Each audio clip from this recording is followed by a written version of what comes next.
Welcome to the D2 Baseball Podcast, your top source for all things D2 Baseball. Before we jump into today's episode, I've got some exciting news. Are you looking to reach a passionate, engaged audience? We're now offering ad spots on our podcast. By advertising with us, you'll connect with thousands of dedicated D2 Baseball fans, including players, coaches, and avid supporters. Here's why you should consider partnering with us. Targeted reach. Engage a specific audience that loves D2 baseball. High engagement. Our listeners are loyal and tuned in regularly. Affordable rates. Competitive pricing for all budgets. Flexible formats. Choose from pre-roll, mid-roll, or post-roll ads. Interested? Email us at diviibaseball@gmail.com to learn more and secure your spot. Let's hit it out of the park together. Thanks for considering this opportunity. Now, let's get to today's episode of the D2 Baseball Podcast. All righty, welcome into the Division II Baseball Podcast as we continue our series highlighting new coaches in Division II Baseball. And Drew Bailey is our guest here today, head coach at Concord University, a place where he played and was very successful, ultimately got drafted out of that place. Most recently comes over from Bluefield State, where he had a lot of success there. Most recently, really every year, kind of just raising the bar and going 33-15 this past spring and winning another HBCU World Series. You bring that over to Concord. We're so excited to talk to Drew Bailey here today. And Coach, I'll start with this. You come back to your alma mater and you take over for your college coach in that same role. What does that mean to you to have that opportunity? Well, first off, Will, Robert, thank you guys for all you do and the coverage for Division II baseball. We definitely, I know I speak for our staff and our guys that we appreciate the coverage and we appreciate the effort and just the professionalism and just the platform that you guys provide. So thank you. But, playing for Kevin Garrett was great. And we had a very successful college team here and played in a couple NCAA tournaments, top 25 for a little bit, that type of stuff. And being able to follow up your college coach, my college coach comes with a lot of, pressure, maybe some pressure, a lot of mixed emotions, just kind of life going full circle for me. So, but ultimately I'm thankful for the path that I've been on, and I'm thankful for the people that have mentored me. And when I got off the wrong path, people, helped me get back on the right one. And Coach Garrett had a big impact in my life. So, there's been a lot of people that have impacted my life, but being able to take over after, a guy that won conference championship, he made the NCAA tournament several times and, he set the bar and he got us to where we are. And Andrew Wright was another really good one, my pitching coach here, who won 2 conference championships here. Now went to Charleston, did a great job, Yankees. Now we look for him to be in the big leagues with the Red Sox soon. So I've had one of my best friends, Devin Smith, was a great recruiter here. Like we've had some really good people involved in this program. And I don't think you can find a Fortune 500 company. I don't think, you go to Tony Vitello at UT, you go to Tampa, you go to Keystone, D3, Southeastern NAI, wherever it is, it doesn't matter, LSU, Eunice, like there's one common denominator that comes with all those places. Of course, people automatically think good players, but number one, it's good people. You have to have good people around you to do anything, to be successful in anything in life. So there's a lot of good people here in Athens, West Virginia. There's a lot of really good things that we offer. And I'm just really excited to be given the opportunity to, it's a lot more than just coaching baseball, have an impact on our guys, continue to build on what my college coaches that I played for have built before me. And, so I'm grateful, extremely grateful to be in this position. And Coach, you kind of branched on it a little bit, but you played here played at Concord from 2008 to 2010, and now you're back in this role as a head coach. But you briefly had a role with the program as an assistant in 2020 as well. But my question to you is, after your playing career at Concord was over, when you got drafted and then played pro ball, did you ever think that you would step back in this role at Concord? I didn't. I didn't know what I wanted to do. And I think that's like a lot of our guys that we have here on campus and a lot of guys across college, girls too. I mean, just trying to get your footing and figure out, learn yourself. And obviously we're humans, we're evolving hopefully. And I just knew I wanted to throw the baseball as long as I could. And do I have regret? I'm sure there's things I could have done better, absolutely. But very fortunate the way my career went, and to be able to coach and impact lives is that's what means a lot to me. Obviously, I love the game. My son loves the game. My dad loved it. My brother loves it. So it's something that's in our blood. But I would have never guessed at 21 years old that okay, I'm leaving this place, but I'll be back in 14 years. And it's just crazy how fast time goes. But I'm just grateful, very extremely grateful, and we've got a lot of work to do to get to where we want to be. Coach Garrett left us in a really good place, and this program's been in good hands for a long time. And we want to try to continue just to build on what he's done, and we want to be able to get to a point where we're in the NCAA tournament every year. We've dabbled in it a handful of times, but we want to get to a point where we're consistently in the tournament. And there's some challenges with that, and I know that's getting off on a little tangent, but the landscape of college baseball has changed. But to be able to come back, impact lives, have an opportunity to build on what my college coach has done is just special. And I'm excited. This is not a job to me. Like, I look forward to coming to work. Obviously, we have our challenges. Everybody does. But I look forward to coming to work, making my coffee, getting in the truck, and embracing the challenges. Well, while you're on the challenge topic, I think that sometimes it's important to highlight some of those in a way that can help some people understand what the landscape of Division II baseball looks like.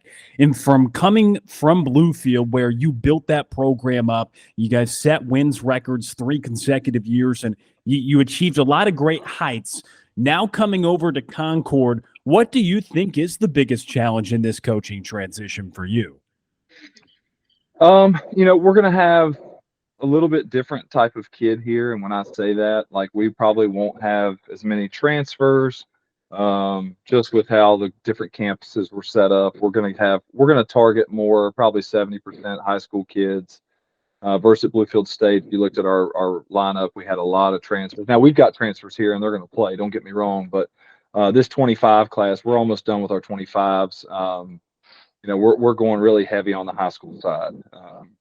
I missed the recruiting period at Concord, obviously taking over in June. So we brought some guys with us. We went heavy transfer, stuff like that. But, I think the challenges are, number one, the challenge is fighting, I think, between the ears. Like, hey, we have what we have. We have to make the most of what we have while we aspire for more.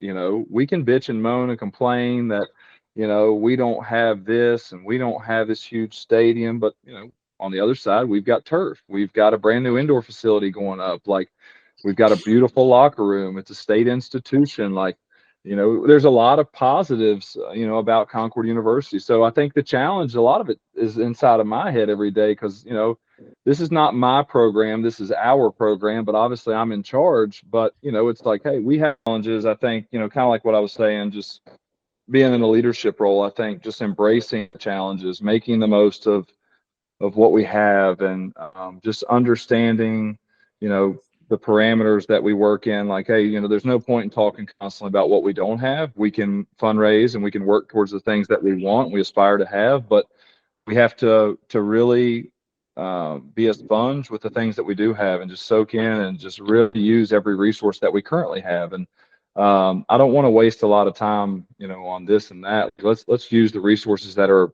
at hand right now. And I don't want our guys to be distracted or focused on the things that we don't have. So we have a lot of great attributes about our campus, about our program. And it really, I think it comes down again to people, but the technology. There's some things that we're doing right now that we're adding, but ultimately it comes down to the relationships and just finding the right guys. And the financial side of that's obviously important. We can talk about that later, but just embracing challenges every day. And I think the biggest one is just the landscape of recruiting and the portal, and the facilities race. Everybody's in an arms race for facilities.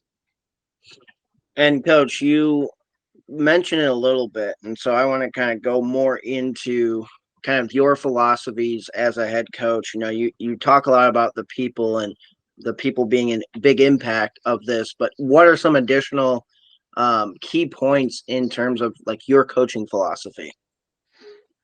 I think, and maybe some people would agree with me, some haven't. Obviously, in my first year as head coach here, and I was here for a short stint as a pitching coach, played here, played against Concord. I've been around the program. I think the biggest, when you talk to people about our program, I think people would tell you that we've always been very competitive. We've always swung the bat extremely well, but we've lacked the depth on the mound. And I think that's a lot of programs. Obviously good pitching's hard to find, and volume, the quantity of pitching, um, quality and quantity can be different conversations. You can find a quantity that's there. You can find 25 arms, but it's the quality. Maybe six are good. If you got 6 or 7 really good arms, you're probably pretty competitive. So from my philosophy coming in this year, we lost some good arms, lost a couple good hitters. We are we going to say we replace those guys? I don't know. These guys are their own guys. They're going to do their own thing. They're going to be their own hitters, but we really, really tried to put a point of emphasis on bringing a plethora of arms in and just putting a lot of money into the mound, because ultimately, you got to be able to score to win, but if you can't stop the other team, then it doesn't matter. So from a philosophy standpoint, we're going to try and run on the bases, and we're going to try and use gap to gap, use the gaps on the field. We're going to bunt when needed. We're going to try and play fast and speed guys up. But ultimately, we're just looking for guys that really just want to play hard or coachable. And we try and recruit a lot of shortstops, a lot of middle infielders, guys that we can move around on the field. Brett Blevins is one of our best players to ever play here. He was a shortstop recruit for Coach Garrett. He ended up playing left field. Anthony Stalen's one of the best players to ever play here. He played center field his first year, while Chad Frazier, who was also an All-American, played short. So trying to recruit good athletes, I think, is extremely important. We try and stay away from, if you can find a Chris Thatcher like we had last year, bigger guy, doesn't run extremely well, but a lot of power, a lot of bat to ball skill. If you're going to hit on those guys, that's great. But you try not to get too many guys that can't run or aren't very versatile in the field. So, but if you can find that guy, he can change the game with one swing. So it's definitely nice to have those guys. We just don't recruit a ton of those guys. Because if they don't hit, what do you do with those guys, especially when they can't play multiple positions? So, from a philosophy standpoint, it's just, this has been a challenging summer for us so far. And when I say challenging, kids are signing earlier than ever with the new roster cuts. I think there's a lot of anxiety and panic in the recruiting world for kids. Like, hey, and we've leveraged it. It's like, hey, roster cuts are coming. We don't know. Some of my buddies coach Division I. Nobody knows the exact date when it's going to go into play. So it's like, I think we've signed a couple kids that I would probably usually peg as like a mid-major type of bat or arm, but they want to go somewhere they can play right away. We're going to be used the Division II level as almost like a junior college, like a stepping stone, and that's okay. You either embrace it or, you don't get kids to come to your school because it's like, hey, I don't want to be harassed if I leave, or, I don't want it to be a situation where this is going to be some fallout. It's like, hey, if you're good enough, if you dominate this level, you'll know, and this is a really good level of play. So it's like, if you're good enough to move on, you're going to know. Last year, our shortstop, Teron Hammond, he's the Old Dominion now. Our number 2 on the mounds in the Big East, he went to Butler. Like, if you're good enough, you'll know. So the recruiting side is a little bit challenging, but I also think it's going to make our level better. I think we're going to get a higher level player. I think the challenge is it's like, okay, well, maybe you're a role guy that hits 300 every year and is just a solid player. Maybe you don't lose that guy every year. It's going to be more of a challenge of, can you keep your top arms? Can you keep your top sticks? But if you're moving those guys onto a higher level, I also think it's opening to recruits. It's like, hey, I do aspire to play at the Division I level, but I also understand the landscape right now, and I want an opportunity to play right away. Coach will help me. And like I said, you have to embrace the landscape. I don't think it's going to change. There's no point in complaining about it.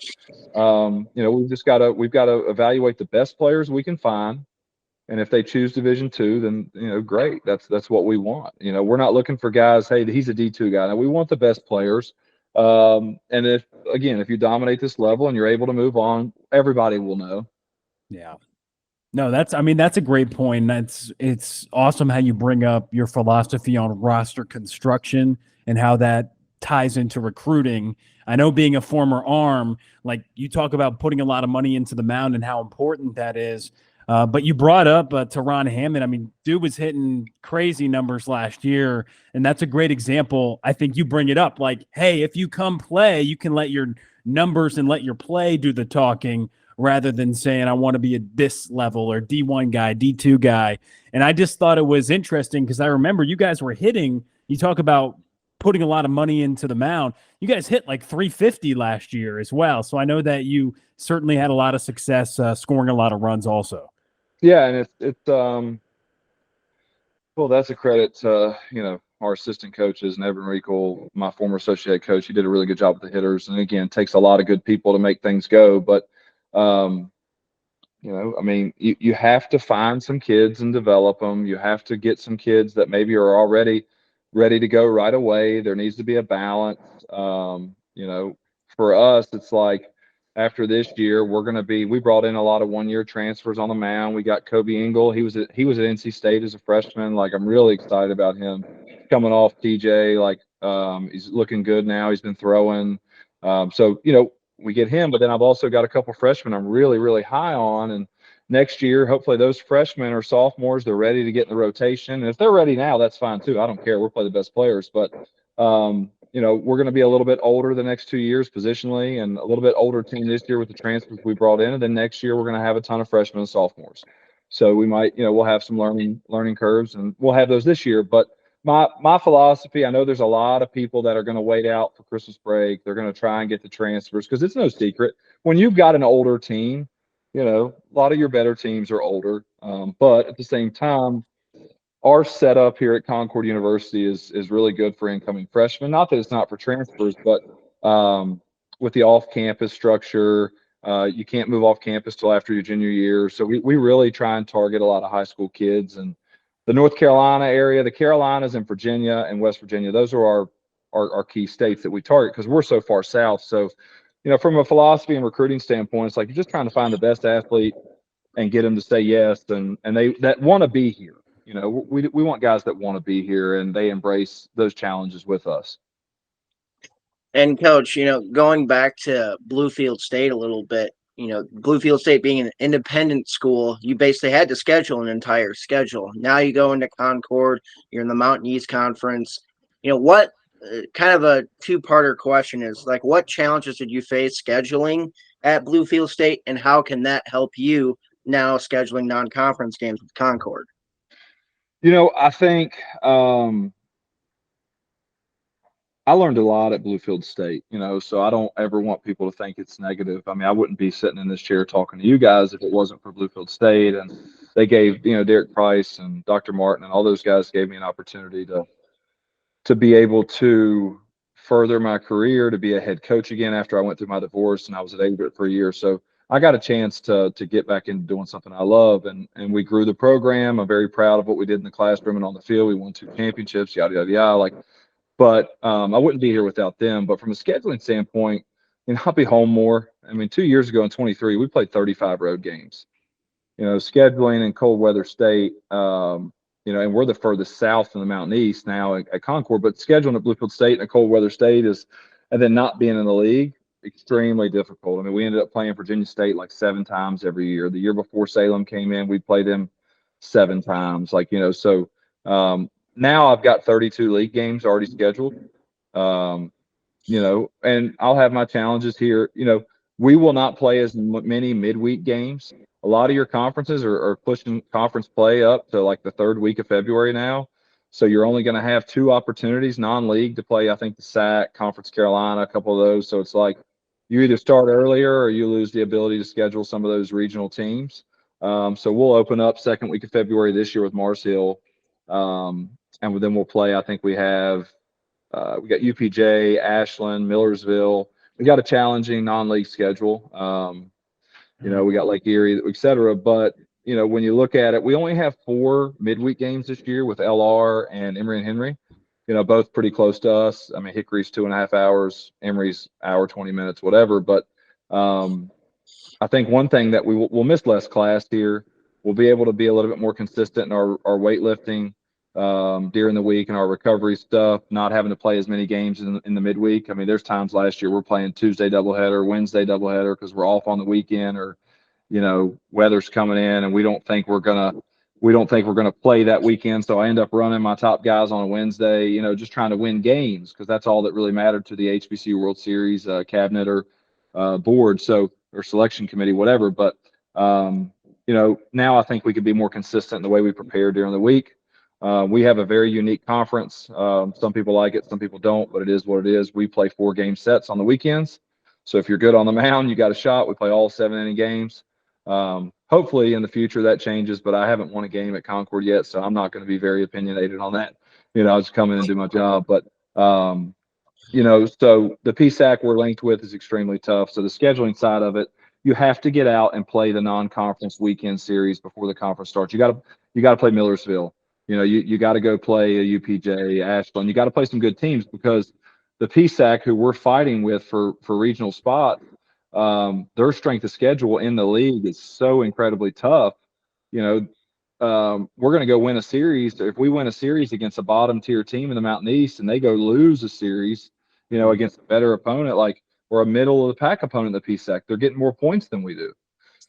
So you've got to structure it as, hey, I've got 2 opportunities to get in the national tournament. 1 at large bid, 2 get hot and win the tournament. At Bluefield State, your only chance was to try and get in that large bid, and it was almost impossible. With the setup and not having, you need 9 full scholarships or close to it. You need to play hopefully 30 plus home games. Like, I'm not saying it can't happen. It can, but it's just extremely difficult trying to get an at-large bid. And I was on the NCAA committee the last 2 seasons. So I saw exactly what we needed to be able to get into the tournament. So now at Concord, it's like, hey, I can schedule tough, get better, get more points in the non-league. And then if that doesn't work, we don't get an at-large, which is extremely difficult. It's like, hey, you've ってchance to win the tournament if you get in the tournament. So, that's kind of my mindset and approach from a scheduling standpoint, playing LR, playing Millersville, because if you beat those teams, it helps tremendously. Mm-hmm. Yeah, no, that's huge. And we've seen that shift. It's like, if you beat those teams, it helps. And even if you don't, it's better than playing somebody who may not have a above 500 record, because, I mean, pretty much to a T, you can almost predict who's going to be in the tournament before the selection show comes now with the new system of the RPI and everything. And like you said, yeah, in your region in the Atlantic, it's like you got 5 at-large spots, but typically multiple of those go to the PSAC, and you might get 1 out of the MEC in that particular year, depending on who gets the automatic qualifier. So that certainly is interesting. But also, I mean, you talk about laying out the path to try to, hey, we want to get into the tournament. That's just what it takes. And obviously, it kind of goes back to what you talked about, a big thing of having the right people around to make those things happen and win those ball games and be ready to go early in the year. People sleep on, some of those openers. They mean a lot sometimes when you're playing a Millersville team or something like that. Yeah, they do. And the other benefit here is that we have turf. We've got a turf infield, so we're able to get out. If it's 30, 35 degrees in January, it's like, okay, we're on the field, we're getting reps, like we're going live, like it is what it is. We're going to play in it during the season. But, at Bluefield State, we were inside, no turf. So the turf in our region is extremely beneficial. Millersville's got turf. We've got it. Charleston. I mean, you can just go down the line, Seton Hill, like Glenville State, West Virginia State. You just keep going down the line of the teams that, have turf, and it just allows you to get those extra reps. So when you're looking at scheduling, it's like, hey, do I play Ashland or Millersville that early if we can't get out a lot? It's like, probably don't want to play those guys that early, but, even if you don't have turf, you probably really don't have an option unless you're just going to bank on the conference tournament, which you can't do that. That's a flip of the coin. Who's hot, so I think you have to play a tough schedule if your goal is to get in the tournament. And that's our goal. We want to get in the NCAA tournament again. It's been 11 years since we've been there, and it's been too long. And speaking of, getting into the tournament, and talk a little bit about, the Mountain East Conference now, especially the last few years, has gotten a lot better than it has in the past. Because mostly you would see, essentially you would see all PSAC teams and then that one automatic bid. But last year you had Charleston and Frostburg State, out of the Mountain East make the tournament. Talk a little bit about what you kind of understand from kind of an outsider's perspective now coming in of the strength of the Mountain East Conference. Well, I think, I think the knock on the Mountain East is it's always been top heavy. So first 4 or 5 teams are really good, and then the bottom struggled, and that's where I think the PSAC is a little bit different. Like, I think a couple of years ago, you had, was it Shepherd or I don't remember, Westchester. Somebody didn't make the PSAC tournament, but got an at-large bid into the NCAA tournament. Like, if that just kind of gives you an idea of how good the league is. Conference Carolinas has gotten similar, but when I played the Mountain East, it was the Weaviac, and we had Seton Hill was in our league, UPJ was in our league, Shepherd was in our league. So we had, it was the strength schedule was pretty good, but the PSAC's always been really strong. So Point Park coming in, I think, really helps our league. Obviously they can't play in the tournament this year. I think next 26 maybe they're eligible. I don't know if it's 2. I don't know what the details are, but just adding them to our league in the north, you've got Fairmont and Frostburg and now Point Park, and I think West Lib's up there. You got a couple other teams up there. So adding them to the league is really good because the South is good. I think we missed the tournament this year. Obviously I wasn't here, but we missed the tournament by 1 game. First time we missed the tournament in 25 years. And if we would have done just straight 6, I think we finished 5th in the league, but we finished 4th in our division. So we don't make our tournament, but we would have made the tournament if we go straight 6. So our division is really tough with Glenville State, West Virginia State, Charleston, UC, so, I'm just really excited. We start we do our mountain lion challenge on Thursday, and finishing up all our physicals and lab work and all the stuff, the guys, EKG stuff they've got to do. So I'm just excited to really just, continue to build on what Coach has built and just make the program my own, put my touches on it with the understanding too that there's some things we don't change. There's some things that need to stay the same, and there's some things I'll change. But that's personal preference. And, we've got a really good group of kids. I like the guys we brought in, the guys we bring back. And, I've learned, though, in my years coaching college baseball, this will be 11 years in higher ed for me. Like, can't get too high. You can't get too low. Everybody's good fall. Everybody looks good on paper.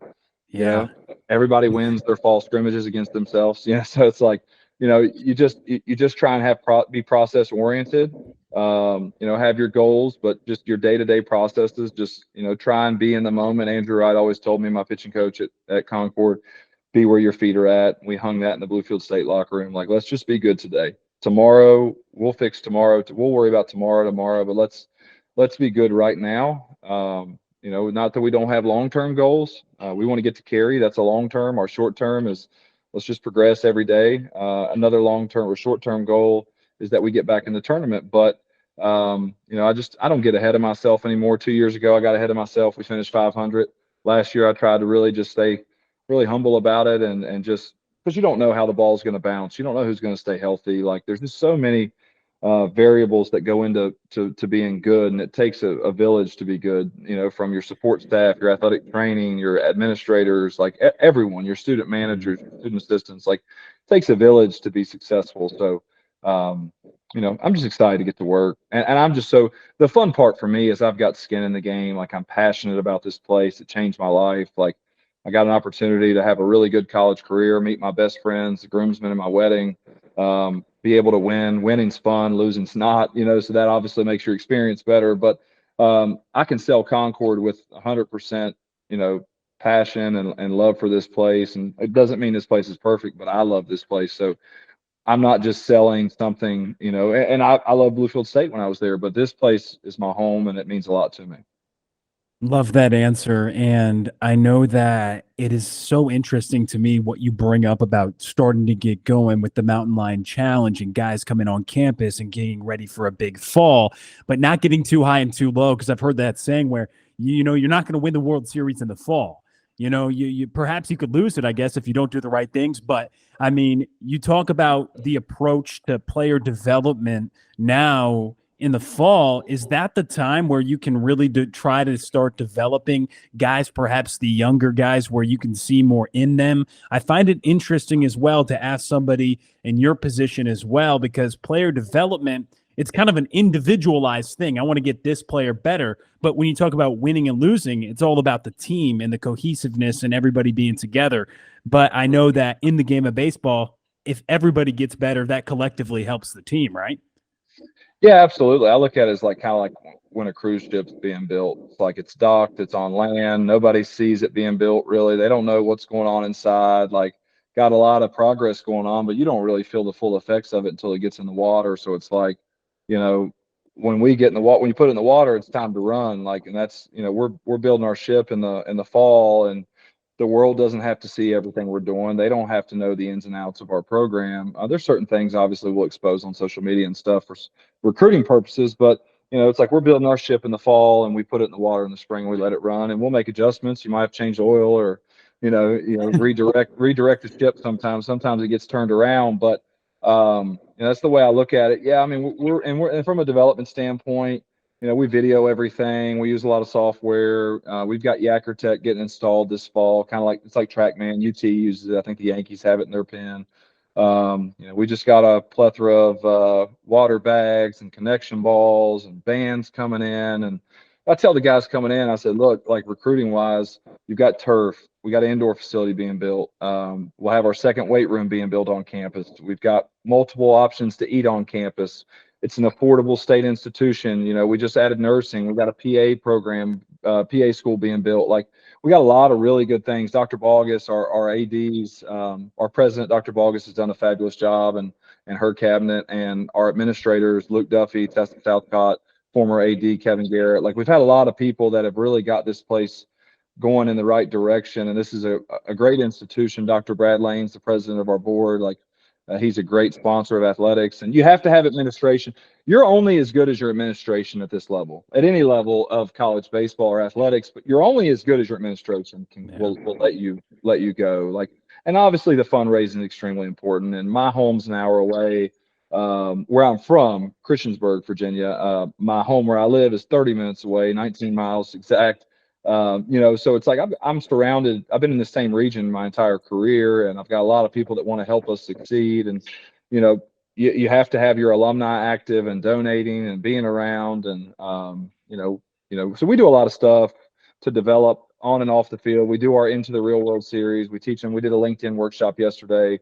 We'll bring in Lenny Wright. He teaches the guys about building their credit and how to get approved for a home loan, and just trying to build a well-rounded individual here. But we're going to use the software. We're going to be in the weight room 3 to 4 times a week. We're going to try and develop, but ultimately the player-coach relationship and the passion that's inside the chest right here, and the drive, that's what's going to separate us from other programs. Everybody's lifting, everybody throws plyos or uses water bags or, whatever. Like, everyone's got technology now, like, for the most part. So what separates you is your ability to coach and build the trust and be able to have that relationship with your guys where, you might show them something new, but it's like, hey, coach, I don't know about this, but I trust you. Like, we're going to do this. Like, having good rapport between your guys, and just ultimately your players win.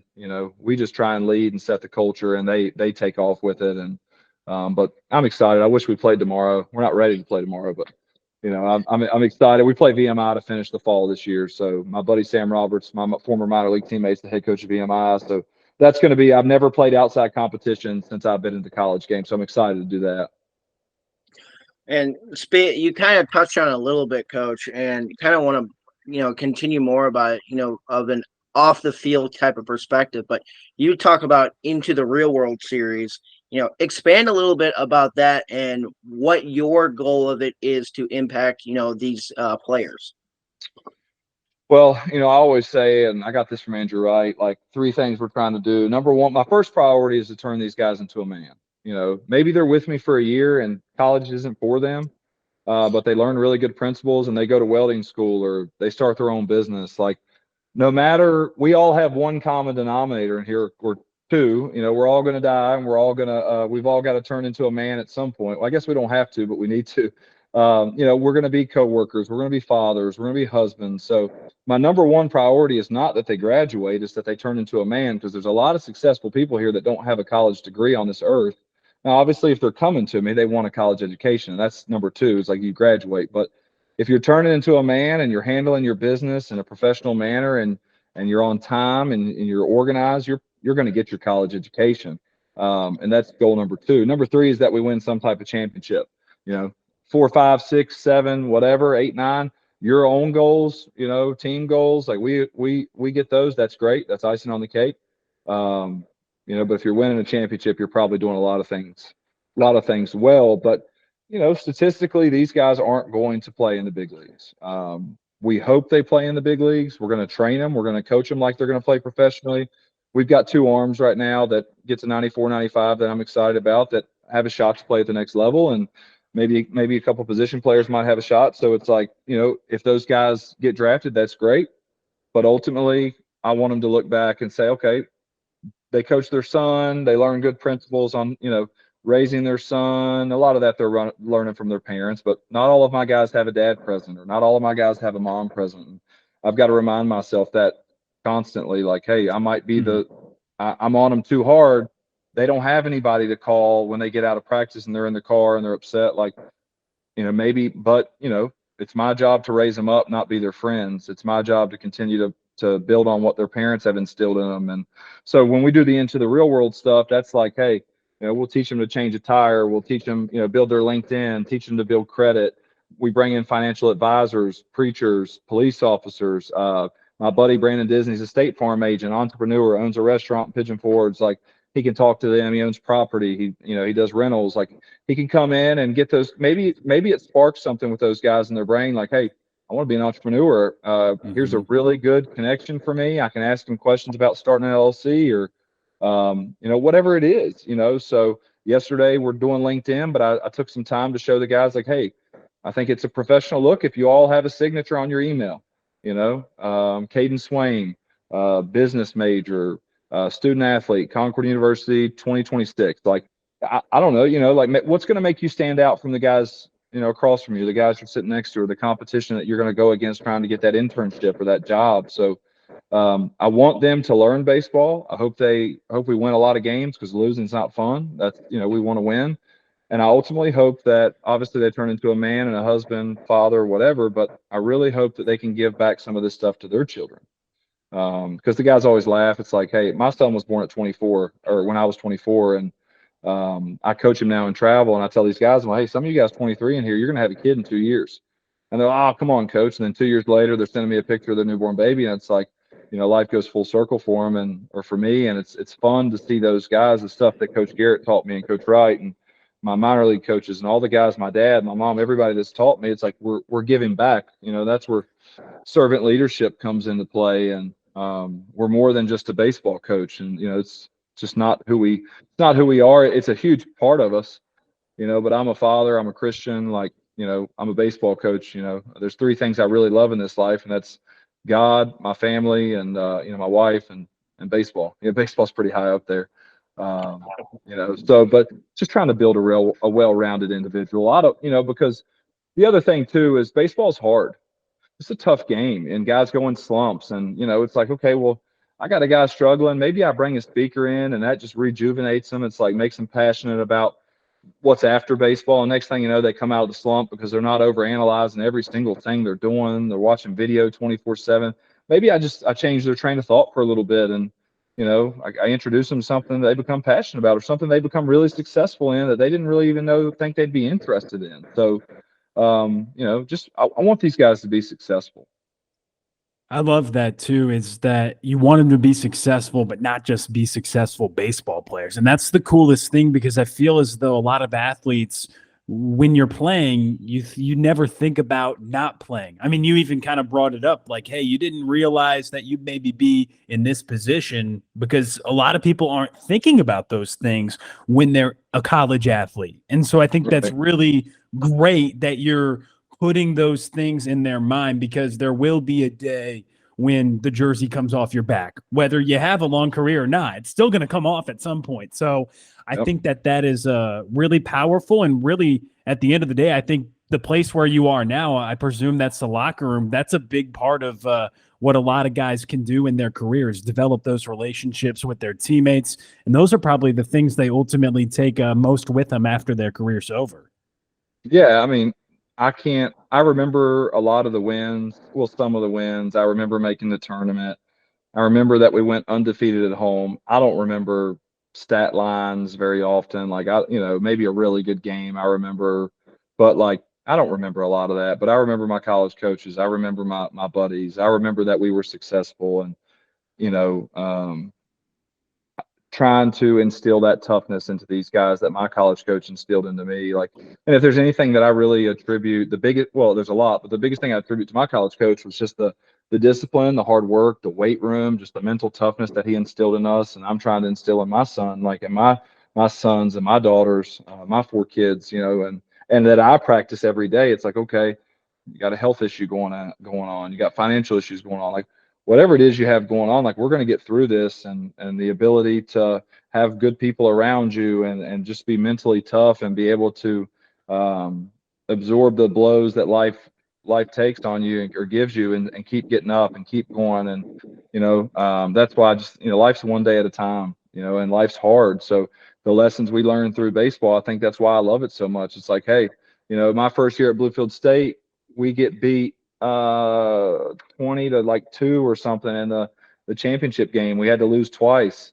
And then we turn around next game. I think we win like 6-2. We gave up 20 runs and then we ended up, winning 6-2. Like the resiliency and overcoming adversity, the ability. That's what's fun about baseball. It's like you get your tail whooped game 1. It's like, hey, I got a shot game 2. Like, and I think that's life. You have a really bad day on a Monday. It's like, hey, Tuesday's here. But I think so much is just your mindset and your approach. But I could talk about that for hours. Kirk Goodson's one of my good mentors. Like his dad Ed played in the big leagues for a long time, and Kirk runs Backward K Academy. He's actually going to be a volunteer for us this year. Just he brings so much to the table baseball related, but he also brings so much life experience. He's 55, 56, 20 years older than me, and he's one of my best friends, turned into one of my really good buddies. And I think everybody needs an older mentor, but again, all goes back to people. Having good people in your corner. But I love Concord. I'm sure you guys can feel that, or you can tell that. And I'm excited because at some point we are going to play in Cary, North Carolina. When will it happen? I don't know, but I just feel certain that we're gonna, maybe I shouldn't say we will, but I know we're gonna have a chance, to get there, and that's all that we can ask for. And it's going to be a hard road. It's not going to be easy, but I believe in our guys, and I believe in our university and what we're doing. And Coach, speaking of lessons learned, you kind of had a unique path in terms of your coaching career. While at Bluefield University, the NAIA, you spent some time as the head coach of the cross country program, and then you went back to be the head coach of the softball program. So my question to you is, from those experiences, how did that help shape you into becoming a better baseball coach? Well, I think, again, you talk about challenges earlier, like nothing's perfect. When I got Mike White hired me as my first college job, him and Ryan Lambert, I'm very thankful for that. They said, hey, if you want salary and you want benefits, you got to have a secondary duty and you got to coach cross country. Okay, let's do it. I was basically a supervisor and we ate Chipotle. I didn't know a lot about cross country. The runners knew more than I did, but I made sure we got there safe and we ate good. Sometimes we probably ate stuff before races that wasn't good on the stomach, but maybe Chipotle wasn't the best before a race. But I learned a lot, like just different walks of life, just different challenges. I think teach you so much about yourself. And then, I get my first head job 4 years into college baseball. My 4th season, I'm a head coach at 28, and God said, hey, we're not quite ready for this. I coached 1 year, got divorced, came home. I got 50-50 custody of my oldest 2 kids. Their mom lives 4 miles away from me, 3-4 miles. So they're with me a week and their mom a week. And I coach my son in travel and I take my kids to school now. And, I needed Bluefield State to be able to get to where I am now. So I went from a place when I got divorced in 2018 to, hey, I'm getting out of baseball because my kids come first. And, God rewarded me with, hey, we're going to give you a second shot at this. Hopefully you've learned some stuff and about yourself and in a lot of different areas of my life. And, my wife is fabulous and she's such a selfless person. I've just got a really good setup, and I'm very fortunate. So when we talk about challenges, I try not to let my brain, go too far into like, well, we don't have this, we don't have that. Like we've got a lot. I personally have had a lot. My family, God's been really good to us. So it's like I'm going to go with what we have, and we're going to try and make the best out of our situation. And I guess I can say I've been a head coach of 3 different college sports. So Yeah. that's definitely different. But a lot of experiences, and I've learned a lot working at 4 different institutions. So Is being a cross country coach akin to telling pitchers to go have to run after their outings? Do you have some experience, like any stars align in that regard? the most long distance we'll do is our Mountain Lion Challenge Thursday. We don't do a lot of long distance. You look at a cross country runner and you look at a sprinter. Both are really good in their different areas, but we're trying to be fast twitch, short, explosive. Pitching's a marathon, but it's a marathon built up of a lot of sprints. Running is just a non-stop movement marathon. So, a lot of respect for both, but we want our pitchers to be more like, sprinter types. And some guys will mix in long distance. That's fine. There's nothing wrong with that from time to time. And if that's what you like. I'm a big Kershaw fan. He does a lot of long distance. So, whatever fits your mold and whatever gets you ready to go on the mound. But definitely different. So, I respect it, but I'm not a runner. Yeah, and the final question I have for you, Coach, you touched on it a little bit, but would like you to expand on it. In your playing/coaching career, who are some of the biggest influences to get to where you are today? My parents, my brother, like I said, Kirk Goodson's been great. My high school coaches, just had a lot of people in my life, my college coaches, my grandparents. I've been very fortunate. I've just had a lot of really good people that surround me. My brother is a really good example of just, continuing to never quit, continuing to just be resilient. My brother has one of the largest sports talk shows in Charlotte.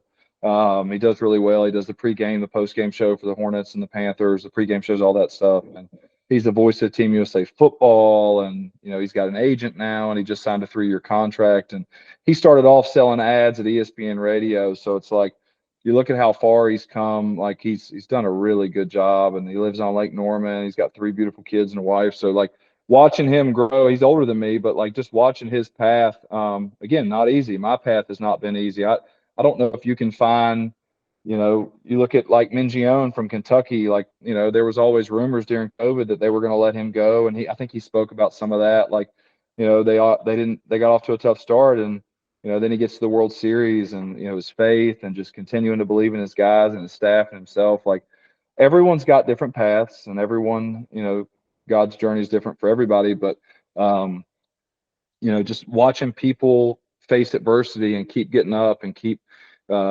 overcoming those things. I've kind of been on a kick over the last year and a half, 2 years, reading some leadership books and trying to apply that to our guys' everyday lives. And we'll do some stuff. I think we've done some John Gordon books and the Energy Bus. We've done some different stuff. So we're going to do some of that stuff this year. So just trying to be a better version of myself every day and getting my guys to kind of, follow suit.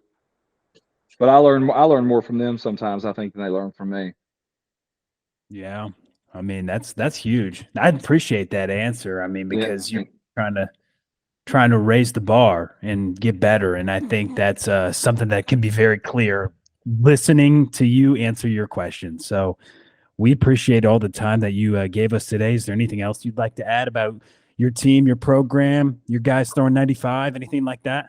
Yeah, we've got a couple guys that I think have a really good shot to be pretty daggone competitive. But we try not to focus on the next level too much. It's like be really good here, and then the rest will work itself out. And but we've got a lot to offer at Concord University. A lot of good majors, really beautiful campus. Our facilities are improving, every day, and I'm excited just to continue to be an ambassador for a lot of good guys that came before me, a lot of really good coaches that came before me. And, I'm not going to try and be somebody I'm not. I'm just going to love our guys. I'm to get in their butt when I have to, crawl their butt when I have to, but at the same time, hold them accountable, love them, and just try and give them a good experience while they're here and hopefully win a lot of baseball games.